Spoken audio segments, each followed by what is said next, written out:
Bonjour, Gemara de Rosh Hashanah, le chapitre 2, à la page 24a. On termine la Mishnah qu'on avait démarrée. Alors, est-ce que je la rappelle? On va la rappeler juste comme ça, grosso modo. On peut la rappeler, elle est finalement pas si longue que ça. Alors rapidement, donc, les rabbins posaient la question dans cette Mishnah, comment est-ce qu'on examine les témoins?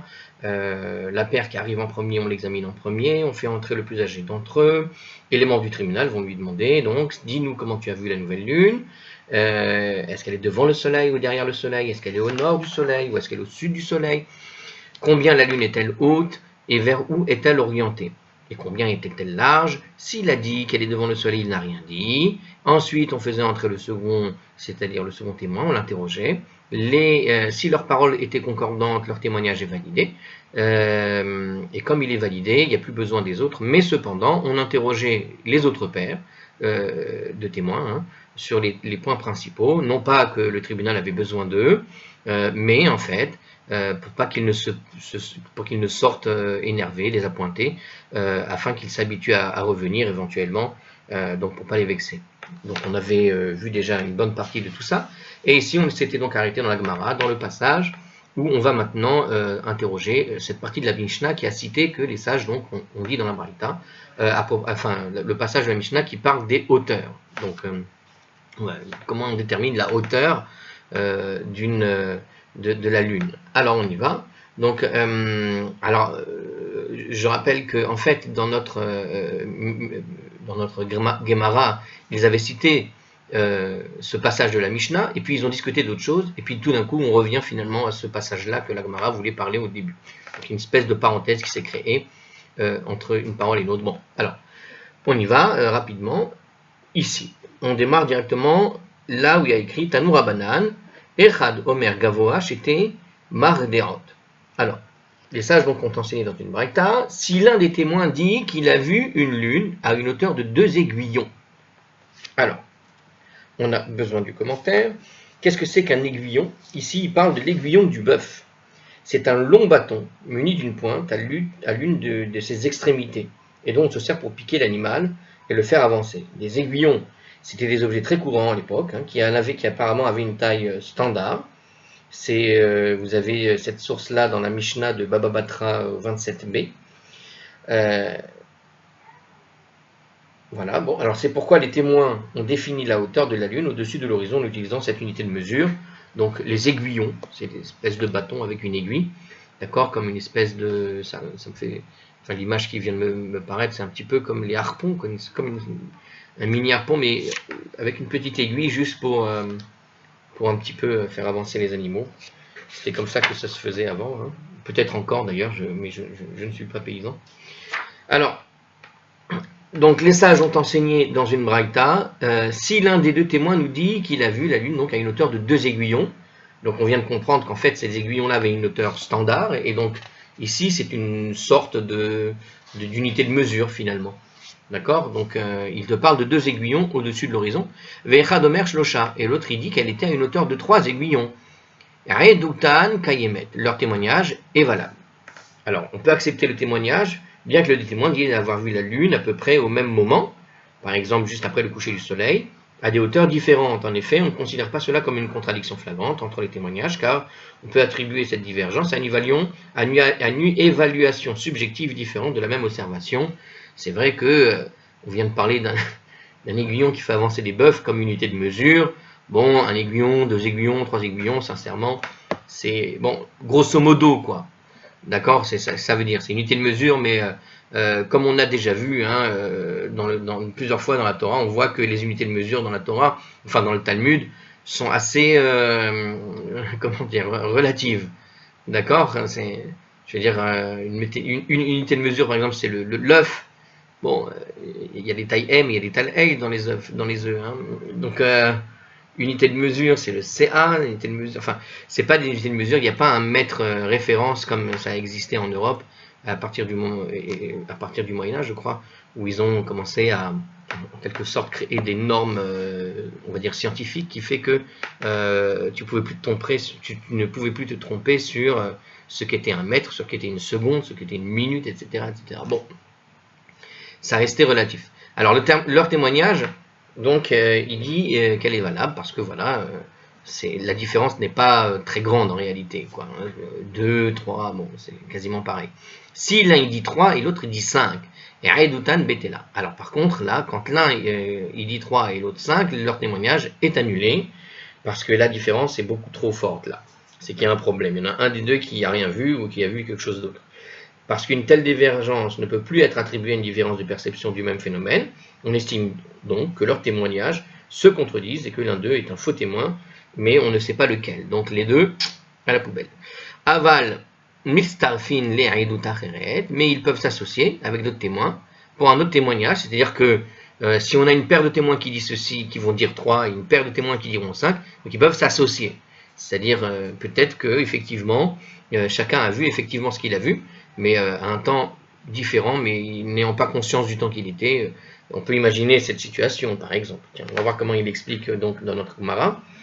Alors, si la version de l'un des deux témoins est corroborée par un troisième témoin, c'est un peu plus différent, c'est un peu plus logique, effectivement. Donc, en fait, si l'un ou l'autre trouve un autre témoignage qui va dire la même chose que lui, donc finalement, on récupère son témoignage et on annule celui qui avait affirmé... on annule celui qui est beaucoup trop loin de l'observation adéquate.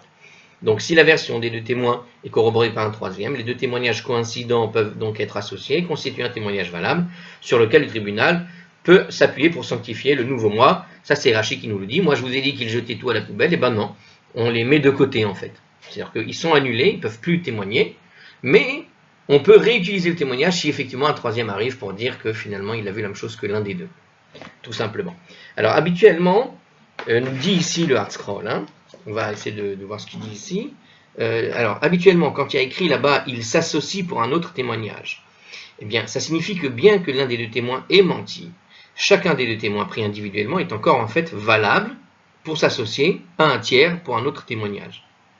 Donc on sait qu'il y en a un des deux qui ment, on ne sait pas lequel, donc ils sont plus valables, mais en fait, on peut réutiliser quand même le témoignage.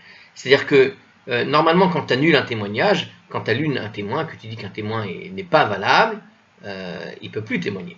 Mais en fait, ici, c'est un peu un autre cas, parce que comme on ne sait pas qui est celui qui ment, qui dit des bêtises, eh bien, on ne peut pas annuler les deux complètement. Donc ils sont annulés, mais pas complètement. Voilà, c'est tout simplement ça. Et c'est ce que veut dire ici s'associe pour un autre témoignage. D'accord? Ça veut dire on peut réutiliser le témoin. Alors cette interprétation ne s'accorde pas, malgré tout, avec l'opinion de Rav Chizda dans une autre Gemara. Dans une autre Gemara, la page 47b, nous dit ici le Hardscroll, à la Gemara de Shevuot, ça s'appelle. La Gemara là-bas étudie le cas de deux paires de témoins qui se contredisent l'une l'autre. Donc du coup, on a le cas que moi j'ai pensé, c'est-à-dire qu'effectivement, imaginons que tu réutilises les deux, et voilà que tu as deux paires de témoins, et il y en a un qui dit 2, il y en a un qui dit 5, une paire qui dit 2, une paire qui dit 5. Alors comment on fait dans ces cas-là? Alors Gemara étudie là-bas le cas de deux paires de témoins qui se contredisent l'une l'autre, de sorte que l'une des deux mente sans que l'on sache laquelle. Une paire qui ment. Rav Huna affirme que chaque paire garde en fait son statut de recevabilité et peut donc porter le témoignage à propos d'autres choses. Donc c'est-à-dire que ici Rav Huna, par rapport à la discussion qui est dans Shevuot là-bas avec Rav Chizda, bon pour Rav Chizda, donc on voit qu'il y a un problème, mais Rav Huna affirme là-bas apparemment qu'en réalité ils ne perdent pas le statut de témoin potentiel. C'est-à-dire qu'ils ont témoigné, très bien, il y a quelque chose d'étrange, mais ils ont quand même témoigné, on ne peut pas les annuler complètement. Mais on ne peut pas accepter le témoignage d'une paire de témoins composés qui viendrait par exemple de chacune des deux paires précédentes. C'est-à-dire que tu ne peux pas accepter que l'un dise une chose et l'autre dit autre chose. Tu ne peux pas avoir une paire de témoins. Tu ne peux pas associer deux témoins qui disent deux choses différentes, en fait. En gros, c'est ça. C'est-à-dire qu'une paire de témoins, ce qu'on appelle une paire de témoins, c'est qui peut s'associer, c'est nécessairement des témoins qui vont dire la même chose. Donc, on peut recevoir deux paires de témoins, une paire qui dit une chose, une paire qui dit autre chose. A priori, c'est difficile de dire qui a raison, qui a tort, mais leur témoignage est en réalité gardé, en quelque sorte. Mais si tu mélanges l'un avec l'autre, ça tu peux pas. C'est-à-dire que ce qui est important ici, c'est pas forcément les gens, mais c'est aussi finalement le témoignage lui-même en soi. C'est-à-dire que qu'est-ce qu'il faut conclure de ce que l'un a observé et l'autre a observé, l'autre paire de témoins a observé. D'accord? Une chose est sûre, une paire de témoins qui arrivent et qui disent chacun quelque chose d'autre, c'est que ça s'annule. Alors, puisque l'un, ici, nous dit, alors je répète, hein, donc on ne pourra cependant pas accepter le témoignage d'une paire de témoins composée d'un témoin qui vient de chacune des deux précédentes paires, puisque l'un des deux témoins de cette nouvelle paire a forcément été disqualifié précédemment pour avoir porté le faux témoignage. Rav Rizda pense pour sa part qu'aucun des deux pères ne peut être accepté pour un autre témoignage, tout simplement, parce que qu'avons-nous à faire de ces témoins menteurs? Puisque apparemment les deux pères se trompent, apparemment, hein, puisque l'un dit ça et l'autre dit ça. Donc qu'est-ce qu'on a à faire de ce qu'ils racontent et l'un et l'autre? Par conséquent, pour Rav Rizda, notre braïta ne peut pas signifier que chacun des deux témoins qui se sont contredits peut s'associer avec un autre témoin pour porter un témoignage dans un autre domaine. Donc pour lui, cette braïta là qu'on vient de citer, hein, apparemment il parle de la même braïta, on ne peut pas réassocier l'un des témoins qui se trouverait qui aurait été disqualifié à cause de la contradiction de ces deux témoins qui sont venus témoigner de deux choses différentes. Donc qu'est-ce qu'il va dire alors? Il dira donc de notre braïta, en fait, donc il va expliquer ce que Rashi explique en fait, à savoir que si la version rapportée par l'un ou l'autre témoin est corroborée par un troisième témoin, alors les deux témoignages coïncidents s'associent pour former un témoignage valable. Car dans ce cas, le témoignage concordant de ces deux témoins, l'un des deux premiers témoins et le troisième, révèle que c'est effectivement ainsi que ça s'est produit. Et l'autre témoin, celui qui reste, hein, celui qui avait menti, est tenu pour avoir menti. Donc évidemment, celui qui a donc dit la chose qui n'est pas corroborée par un troisième. Dans cette version de Shevuot, page 48a, la Gemara elle-même propose en fait cette explication de notre braïta pour défendre l'opinion de Rav Rizda. Bon, si un jour vous étudiez Shevuot, à la page 48a, vous allez discuter de ce problème-ci. Bon, c'est important d'en parler puisque au fond, c'est sur ça que discute notre Mishnah ici. Alors, la Gemara rapporte une autre braïta. Bon, en tout cas, voilà, on a expliqué. Apparemment, la braïta parle d'elle-même. Il n'y a pas plus d'explications que ça dans la Gemara. Et c'est pour ça qu'au fond, ils ont rapporté ça dans les commentateurs. Parce qu'au fond, cette braïta va être discutée un peu plus en détail vers la page 48a du traité de Shevuot, 47b du traité de Shevuot. Alors, la Gemara rapporte une braïta. Les sages ont enseigné dans une braïta Rei Nuhu Bamayim. Si les témoins qui viennent témoigner sur la nouvelle lune. Donc voilà, ils ont témoigné. Et qu'est-ce qu'ils ont vu? Nous avons vu le reflet de la lune dans l'eau. Rei Nuhu Barashishit. Ou bien ils disent, nous l'avons vu à travers une lanterne. Verei Nuhu Beravim. Ou encore, nous l'avons vu à travers des nuages. En meridim alav, ils ne peuvent pas témoigner à son sujet. Chetzio Bamayim. De même s'ils disent, nous avons vu sa moitié se refléter dans l'eau. Chetzio Beravim, ou sa moitié à travers les nuages. Chetzio Barashishit, ou sa moitié à travers une lanterne. En Maridin Alav, ils ne peuvent pas témoigner à son sujet. Alors le commentaire, il nous parle, il nous explique un des cas ici, par exemple. Qu'est-ce que ça veut dire à travers une lanterne? Donc une autre explication, en fait, ils ont vu le reflet de la lune dans une lanterne. C'est-à-dire que c'est pas à travers une lanterne, mais ils ont vu le reflet à travers, en gros, du verre, comme ça. D'accord? Une lanterne, c'est-à-dire un morceau de verre, et ils ont vu le reflet de la lune arriver sur un morceau de verre, comme ça. Donc ça, c'est une autre façon de comprendre le terme Re'inu Barashishit, à savoir à la place de travers une lanterne, par le reflet de la lanterne. Ensuite, autre explication, quand il y a écrit là-bas, nous avons vu sa moitié se refléter dans l'eau. En fait, qu'est-ce que ça veut dire? Ils ont vu la moitié du croissant de la nouvelle lune, par exemple. On peut imaginer, effectivement, hein, puisque on est dans l'eau, on voit l'horizon parfaitement, puis on voit, imaginons, on voit la lune, mais à moitié, parce qu'elle est déjà en train de se coucher, par exemple, dans l'horizon. On peut ne voir que la moitié de la lune. D'accord? Ou la moitié à travers les nuages, ou la moitié à travers la lanterne, etc. Eh bien, eux-mêmes, pareil, ils ne peuvent pas donc témoigner à son sujet. C'est ce que dit donc cette braïta. Alors, on va expliquer la deuxième partie de cette braïta. Hashata kulo amart lo. Alors, pourquoi je ris? C'est parce qu'il y a écrit i. Juste la lettre i. Je crois qu'il y a une erreur de frappe. Alors, hashata kulo amart lo. Alors, on va enlever ce i, parce que c'est une erreur. Quand ils ont vu entièrement la lune,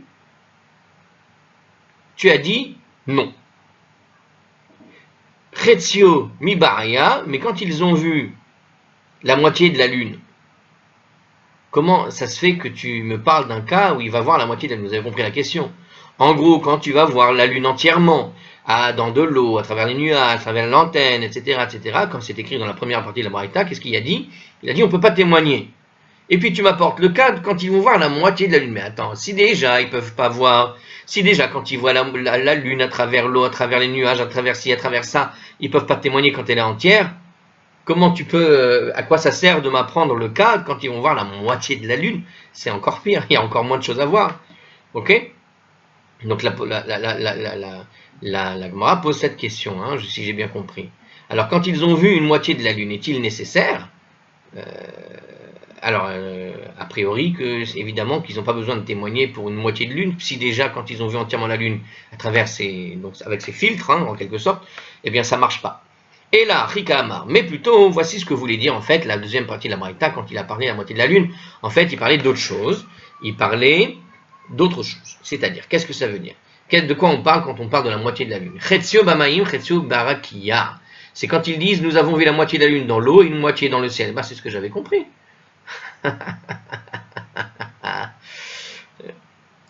C'est marrant, c'est logique en fait, pourquoi il y a besoin d'expliquer ça. Alors qu'est-ce qu'ils ont compris en fait? Je veux dire ce qu'ils ont compris. Au début, quand tu le lis comme ça, quand tu dis la moitié de la lune, tu peux comprendre en fait que le reflet est arrivé à moitié. Mais c'est pas le reflet qui est arrivé à moitié. C'est-à-dire qu'en fait, la lune dans le ciel est coupée en deux et c'est pas pareil. Donc tout simplement. D'accord? Donc une moitié de la lune à travers les nuages et une moitié dans le ciel. Une moitié de la lune nous dit, alors qu'est-ce que dit la Gemara? Donc c'est en fait, alors il donne plusieurs exemples du coup. Donc il dit, on a vu une moitié de la lune dans l'eau et une moitié dans le ciel. On a vu une moitié de la lune à travers les nuages et une moitié dans le ciel. Donc Chetzo Beravim, Chetzo Berakia, Chetzo Barashishi, Chetzo Barakia. Une moitié de la lune à travers une lanterne, une moitié de la lune dans le ciel. Eh bien, ils ne peuvent pas témoigner. C'est en gros quand tu vois la moitié de la lune. On aurait pu imaginer, quand tu parles de la moitié de la lune, par exemple, on aurait pu imaginer qu'ils ont vu, on va dire, la lune de manière filtrée, et donc ils ne voient apparaître que la moitié. Donc c'est le filtre à travers ces objets-là qui nous permet d'y voir la moitié seulement. Ok?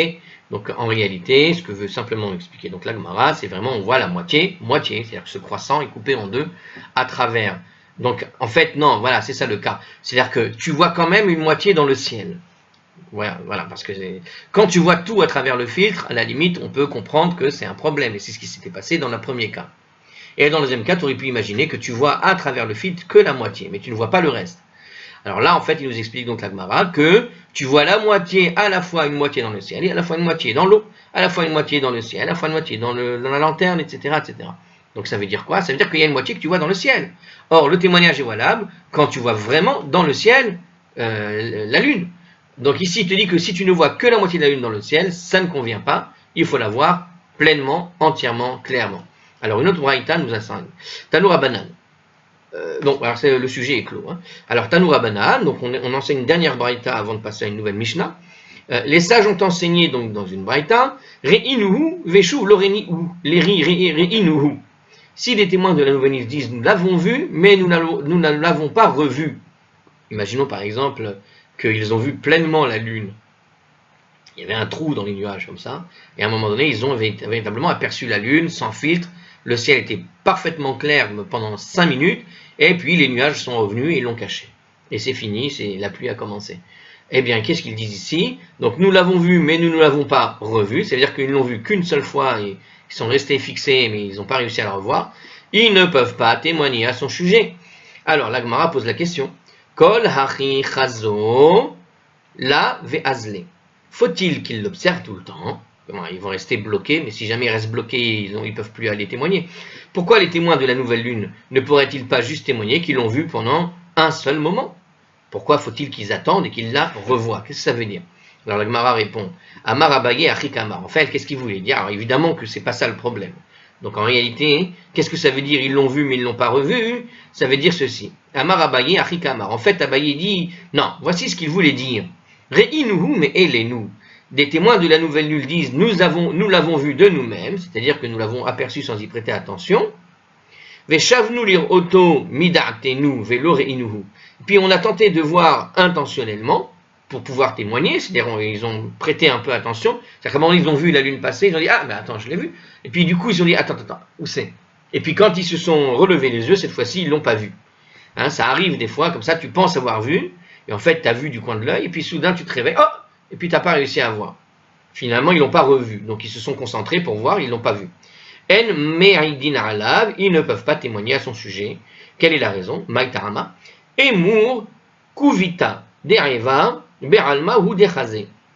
Parce qu'on pourrait dire qu'ils ont seulement vu un nuage blanc avec une forme de croissant, et puis quand ils se sont un peu réveillés de cette impression d'avoir vu quelque chose, eh bien finalement ils n'ont vu effectivement peut-être qu'un nuage blanc, après il a perdu sa forme, et eux ils en savent rien, ils ont juste vu du coin de l'œil, ils n'étaient pas concentrés. Voilà, tout simplement, c'est-à-dire qu'ils ont pu avoir une petite vision simple, sans être réellement l'objet qu'ils voulaient observer. Ok? Donc peut-être que ce qu'ils pensent avoir vu, nous dit le commentaire ArtScroll, peut-être donc ce qu'ils pensaient avoir vu la première fois comme étant la nouvelle lune était en fait un filet de nuages blancs. Eh bien merci ArtScroll de nous avoir précisé ce que tu avais déjà dit juste au-dessus. Et c'est pour cela qu'ils n'ont pas vu la nouvelle lune quand ils ont voulu la voir intentionnellement. Je pense qu'on avait compris. Et je vous dis à 2 secondes le temps que j'enregistre au cas où. Et voilà, c'est enregistré. Le cas où est passé. Mishnah. Nouvelle Mishnah. Alors, la Mishnah explique comment le Beddin proclame Rosh Chodesh maintenant. On va expliquer comment ça marchait à l'époque. Hein. Alors, Rosh Beddin, Omer Mekoudash. Le chef du Beddin dit, il est sanctifié, Mekoudash. D'accord? Un petit peu comme dans les mariages, qu'est-ce qu'on dit? On dit la même chose en fait, Mekoudesh. C'est la même proclamation en fait. Hein. Les témoins doivent dire, Mekoudesh. Ils ont vu comme ça. Alors, le chef du Beddin va dire, Mekoudash, il est sanctifié. C'est pareil qu'à la synagogue pendant le mariage, vraiment. Mekoudash, 2 fois. Tiens, pourquoi? Et tout le peuple reprend après lui. Il est sanctifié, il est sanctifié. Ben Shenira Bismano, qui est que la nouvelle lune ait été vue en son temps. Ok? Ben Shelonira Bismano, ou qu'elle n'ait pas été vue en son temps. Donc ils doivent le dire comme ça. Mekudshin Oto, on le sanctifie. Rabbi Elazar Rabbi Tzadok Omer, Rabbi Elazar le fils de Tzadok dit Imlonir a bismano, si elle n'a pas été vue en son temps. Ça veut dire qu'on est le 31. Hein? Auquel cas, le 31, de toute façon, c'est Rosh Chodesh. En Magdishin Oto, on ne le sanctifie pas. Shekvar Kitshu Shamaim, parce que le ciel l'a déjà sanctifié. Nous dit donc Rabbi Elazar le fils de Rabbi Tzadok.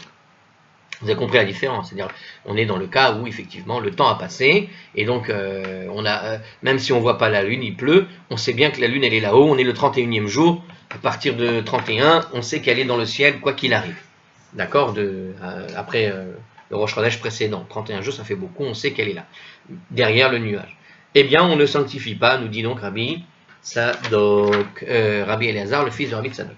Alors, si je reprends avec des commentaires ici et là, qu'est-ce que nous dit ici le premier commentaire? Alors ici on parle de la nouvelle lune donc qui a été vue en son temps. Qu'est-ce que ça veut dire? Au cours de la nuit du début du 30e jour.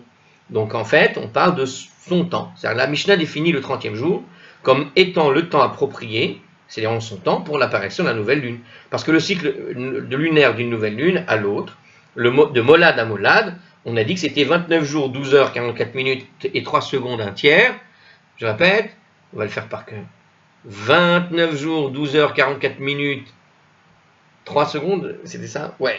Et un tiers. Bon, alors, je répète, hein, c'est le cycle de la Lune, quand il passe à sa conjonction et qu'il revient à sa conjonction, 29 jours, 12 heures, 44 minutes, 3 secondes, un tiers. Ça me fait rire, je ne sais pas pourquoi. Alors, il faut voir Rachid dans Sanhedrin, etc. pour ces calculs. Alors, qu'est-ce qu'il nous dit donc justement? Puisque c'est 29 jours, bon, en grosso modo c'est 29 jours et 12 heures, donc évidemment qu'on ne peut pas faire au milieu d'un jour, donc le 30e jour c'est en son temps. Voilà, tout simplement. Ok? C'est-à-dire 24 heures, c'est-à-dire 12 heures après, on peut de nouveau, en tout cas, on sait qu'on a redémarré un cycle, donc si on le voit, on est sûr que le cycle a redémarré et en plus on peut le voir. Mais si on ne peut pas le voir, on est obligé de retarder. Et c'est ce qui fait qu'on attend 24 heures au lieu des 12 heures ici qu'il est écrit. Alors, puisque la lune ne peut jamais être vue avant le 30e jour, depuis le précédent molad, l'expression en son temps est employée pour le 30e jour du mois, bien que souvent la nouvelle lune ne réapparaisse pas avant le 31e jour.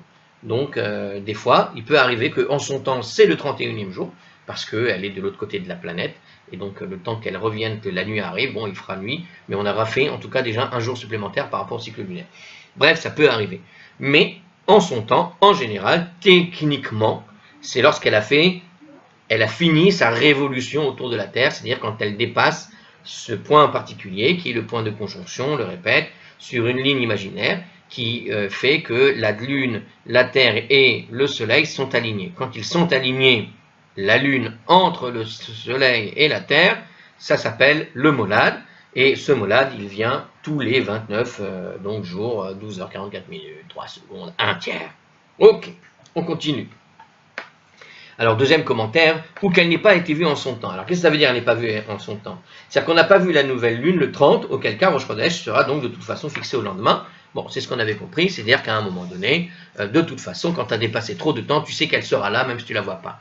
Donc, même si on ne l'a pas vue en son temps, on le sanctifie, c'est-à-dire que quand bien même on a effectivement dépassé le temps et qu'on observe la lune un peu plus tard que ce qui était prévu, puisqu'on l'a observé, puisqu'on a pu l'observer dès que le temps est passé, on va dire, et c'est au fond, ça veut dire, si tu le vois le 31e jour, tu fais effectivement la sanctification. Donc, c'est pas en son temps, mais malgré tout, tu le fais.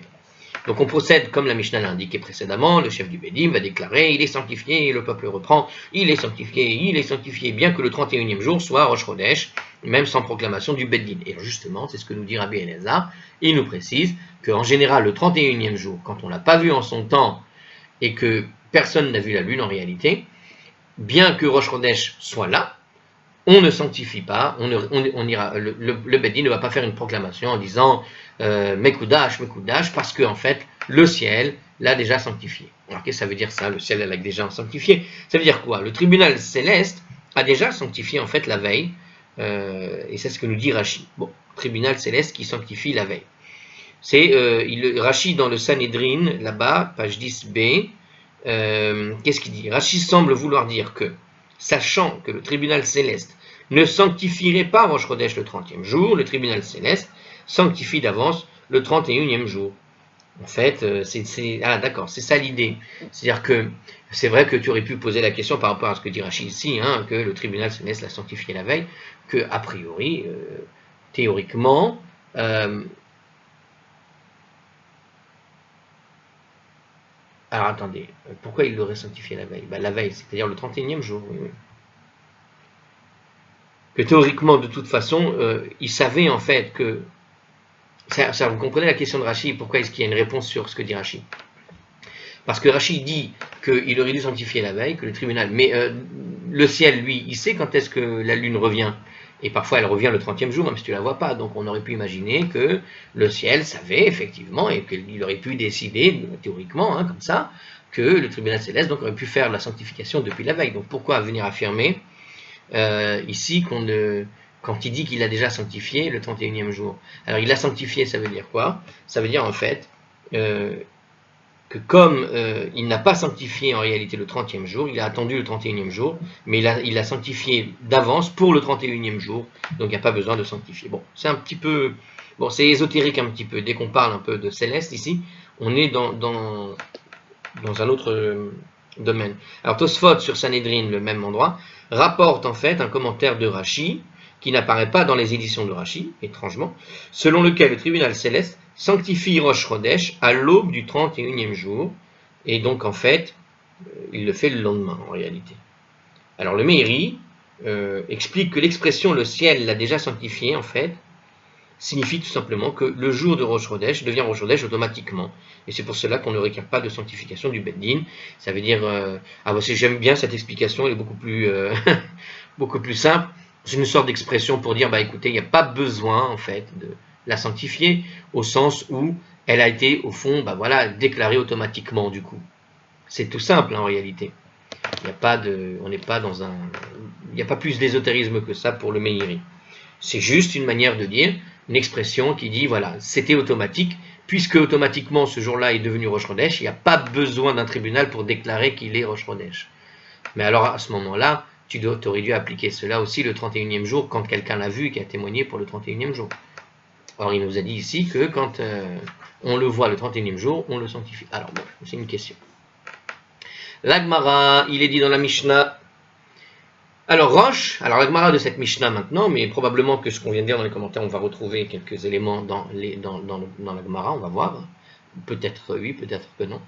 Alors Roche, Beddin, Verroulé. Donc il y a écrit là-bas, dans la Mishnah, le chef du Beddin, etc., il va dire donc il est sanctifié. Hein.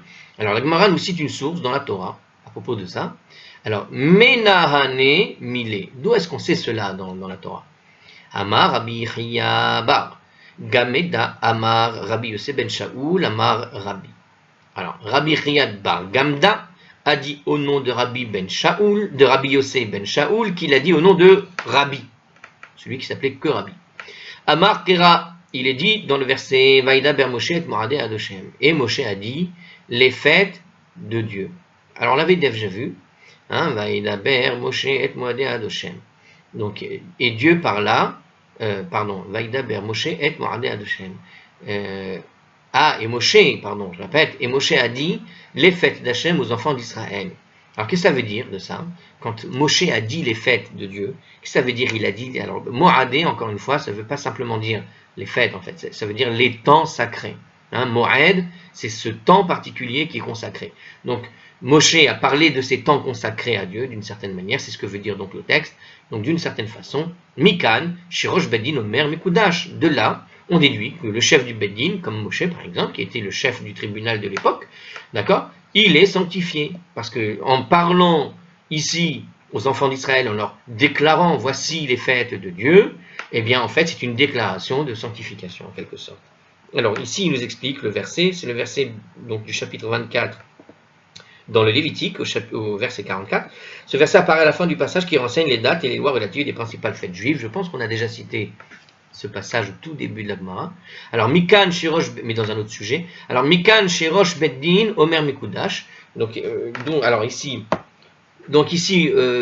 on déduit ici que le chef du Beddin dit qu'il est sanctifié. Qu'est-ce qu'il nous dit le commentaire?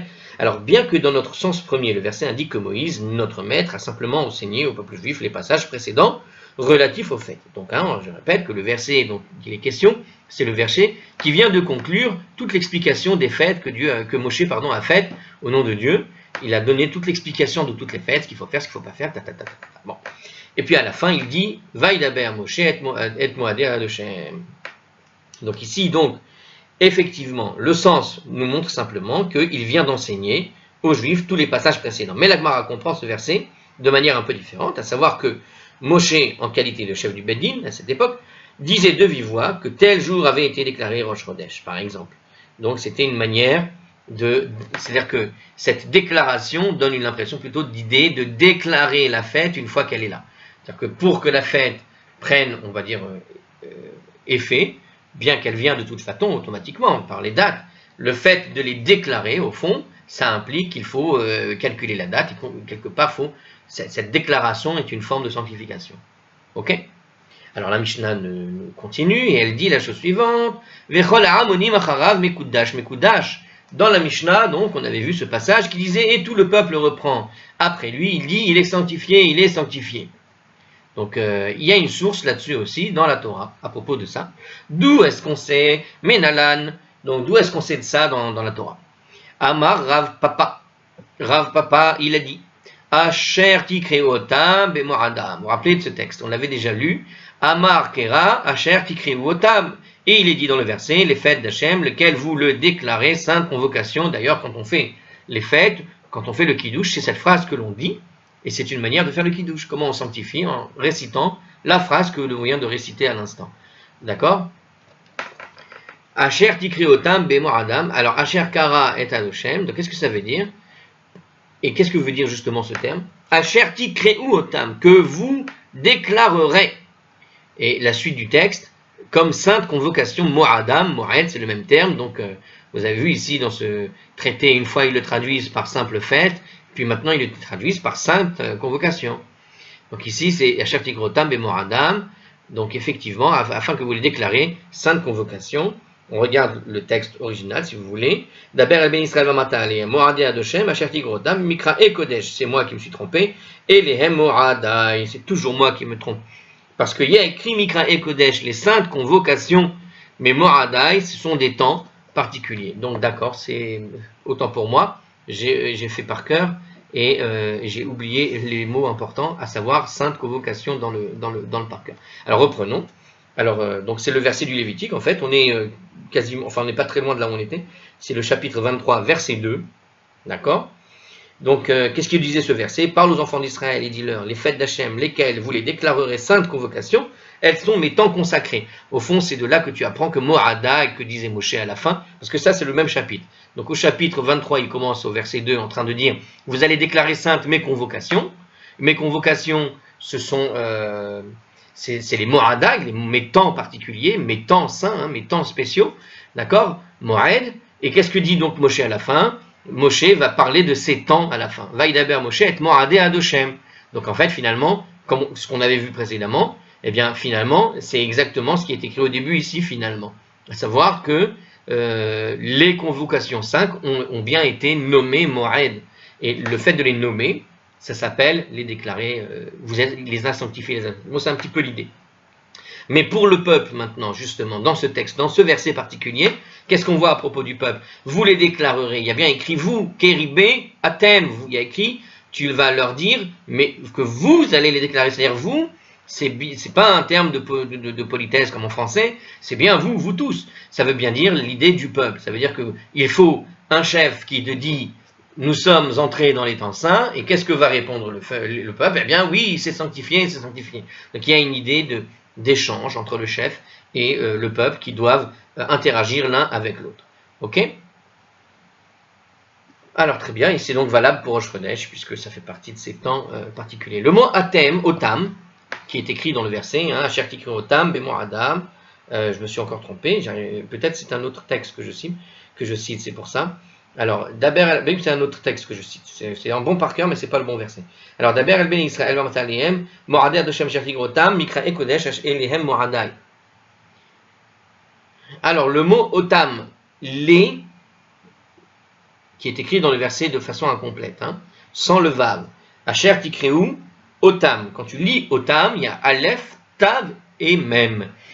Eh bien, normalement, Otam, il manque un vav, parce qu'il faut la lettre O, et la lettre O, elle est, la plupart du temps, suspendue au-dessus d'un vav. Des fois, le O peut disparaître, c'est-à-dire qu'on peut enlever le vav, et effectivement prononcer O, sans le vav, avec un simple point. Mais dans la Torah écrite, quand vous lisez la Torah, il n'y a pas de voyelle. Donc le Otam pourrait être lu Atem, Otam, Itam. Alors non, parce qu'il manquerait un Yud. Mais bon, ce que je veux dire, c'est que ici, ce que nous explique maintenant le commentateur ici, c'est que ce mot Otam, il lui manque le O normal qu'on a l'habitude de voir la plupart du temps. Ce mot de la Torah, Otam, c'est pas la première fois qu'on le voit, mais la plupart du temps, il est accompagné d'un Vav pour bien le lire. Ok? Or ici, il n'est pas accompagné d'un Vav. Et donc, évidemment, et bien justement, comme il n'y a pas le Vav, on peut avoir l'impression qu'il y a écrit Otam, mais on peut le lire aussi Atem, et c'est ce que nous disait la Gemara. Kribé Atem, au lieu de lire Asher Tikreu Otam, que vous allez les déclarer, mais que vous déclarerez vous. Au lieu de lire que vous les déclarerez, on peut rajouter une sorte de redondance sur le vous qui oblige au fond à la déclaration en soi du peuple. D'accord? Que vous déclarerez, ça ne suffisait pas, parce que Tikreu, ça veut dire qu'ils déclareront, que vous déclarez. Mais le Otam peut se lire Atem, ça veut dire que ça peut être plus spécifique. Ok? C'est-à-dire qu'ils déclareront là-bas, mais en fait, ok, je ne sais pas si je suis clair, on va dire ce qui est écrit ici. Le mot Otam, donc je répète, les, quand il y a écrit les, ça veut dire que laquelle vous les déclarerez. Donc le les, c'est ça qui veut dire Otam. Mais à la place de les, on peut le lire donc Atem. Et ça veut dire quoi Atem? Ça veut dire vous en particulier, ça veut dire que c'est bien une spécification. C'est pourquoi on interprète ce mot, donc, comme s'il était écrit dans le verset Atem, au lieu donc de Otam. Alors on peut le lire, alors il faut le lire Otam, quand quelqu'un lit à la Torah, il faut le lire Otam. Mais à la fois les yeux peuvent penser lire Otam et en même temps penser Atem. Vous avez compris? Parce que l'hébreu, il est comme ça. Il laisse la place à une double lecture. C'est-à-dire que je lis un seul mot, mais avec deux dimensions à l'intérieur. Je lis Otam parce que c'est comme ça qu'on apprend à le lire, Mais la plupart du temps, ce mot écrit tel que, c'est pas écrit Otam, c'est écrit dans un hébreu de la Torah, normalement c'est écrit Atem. D'accord? Mais on doit le lire Otam. Alors pourquoi on le lit Otam alors? Eh bien pourquoi? Tout simplement parce que c'est ce qu'on appelle la Massoret. D'accord? En réalité, alors c'est ce que je me demandais, il y a écrit dans la première partie de la phrase, Asher Tikreou, que vous déclarerez. Donc Asher Tikreou veut déjà dire vous déclarerez, qui est donc au pluriel. Donc ça indique déjà, et c'est ce que j'ai pensé en lisant vite, j'avais pas fait attention, parce que je me suis concentré sur le français. Donc effectivement, quand il y a écrit vous déclarerez, effectivement, on n'avait pas besoin, d'abord on n'avait pas besoin de les, on avait compris, mais vous déclarez, on avait vu que c'était un pluriel, et donc ça indiquait un nombre de gens qui vont le lire. Ok, je lis. Hein. Toutefois, on aurait pu comprendre que cette phrase, que la Torah ordonne aux autres juges du Beddin de se joindre au chef du Beddin pour sanctifier le nouveau mois. Le mot supplémentaire Otam vient alors préciser qu'il s'agit au peuple aussi de déclarer. C'est-à-dire que vous déclarerez, un Beddin, c'est pas uniquement le chef du Beddin, c'est aussi le chef et l'ensemble du tribunal. Un tribunal, c'est pas juste une personne, il faut au minimum, dans un tribunal, il faut 3 personnes. Il faut 1 et 2 à côté. D'accord? Toujours. Donc le minimum d'un tribunal, c'est d'avoir 3 personnes qui jugent. Ok? Il y a le chef du tribunal et puis il y a 2 qui accompagnent ou plus. Maintenant, justement, quand tu dis vous déclarez, nous explique ici le commentaire, on aurait pu comprendre finalement, tu vas t'associer avec le tribunal. C'est pas toi tout seul qui dois déclarer, d'accord? Mais tu dois t'associer avec les tribunaux, avec les autres éléments du tribunal. Alors c'est pour ça qu'il y a écrit Otam, qui peut se lire à thème par les yeux, mais qu'on doit prononcer Otam les, pour faire une sorte de jeu de mots, à la fois pour impliquer le peuple dans la réponse Kadosh, Kadosh, Mekudash, Mekudash, et dans le Otam, à savoir de quoi on parle, en particulier, c'est-à-dire les fêtes. Ok, donc on le lit dans les deux sens. Les déclarerait, et en même temps que vous déclarez, sous-entendu vous en particulier, vous le peuple. Vous, le Beddin, vous accompagnez, et vous répondez. Ok? Alors, on continue. C'est un exemple de Gemara. Très bien. Alors, on continue. Où est-ce que j'en suis, moi? Alors, j'en étais là. Alors, une autre source, eh bien, nous apprend que je vais m'arrêter maintenant, parce que la vidéo est un peu longue, et puis il y a une petite suite. Alors, on va continuer. On va faire comme ça. À moins que je termine la Gemara, parce que les Mishnah sont, j'ai l'impression... courte, mais pas tant que ça. Voilà, je me pose la question en même temps en direct. Bon, on va s'arrêter, on vous fait une autre vidéo. À la prochaine.